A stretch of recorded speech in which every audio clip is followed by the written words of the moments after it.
আসসালামু আলাইকুম সম্মানিত বন্ধুগণ। আমরা ট্যুর দেওয়ার জন্য ঢাকা হতে সুনামগঞ্জের উদ্দেশ্যে রওনা দিই এবং ঢাকা হতে রাত 11টার দিকে আমরা গাড়িতে উঠি। গাড়ি চলতে চলতে ঠিক 2টা কি 2:30 নাগাদ আমরা ভৈরব আশুগঞ্জ এসে পৌঁছাই এবং ভৈরব আশুগঞ্জ এসে দেখি এত পরিমাণ জাম যে বলার মতো না। এই জামের ভিতরে মিনিমাম 2 থেকে 2.5 ঘন্টা বসেছিলাম। জাম ঠেলতে ঠেলতে অবশেষে আমাদের হোটেল বিরতির সময় চলে আসে এবং হোটেল উজানবাটিতে আমাদের বিরতি দেওয়া হয়। উজানবাটি রেস্টুরেন্টে আমরা হালকা পাতলা যে যার মতো খাওয়া দাওয়া সেরে নেই।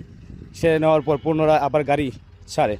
গাড়ি যখন ছাড়ে কিন্তু কিছু দূর যাওয়ার পরে আবার পুনরায় সেই জামের কবলে পড়ি।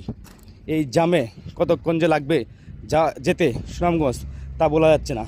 আমাদের লঞ্চ ঠিক 9:30টায় ছেড়ে যাবে সুনামগঞ্জ ঘাট থেকে। এখন কি হবে সেটাও বুঝতে পারতেছি না।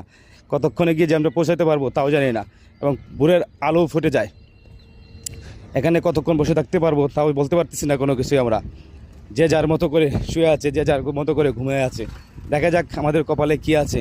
আমাদেরকে ঠিক মতো লঞ্চ ধরতে পারবো কি না তাও আমরা জানি না। আল্লাহ ভরসা। সবাই ভালো থাকবেন, সবাই পাশে থাকবেন, ভিডিওটি শেয়ার করে দিবেন।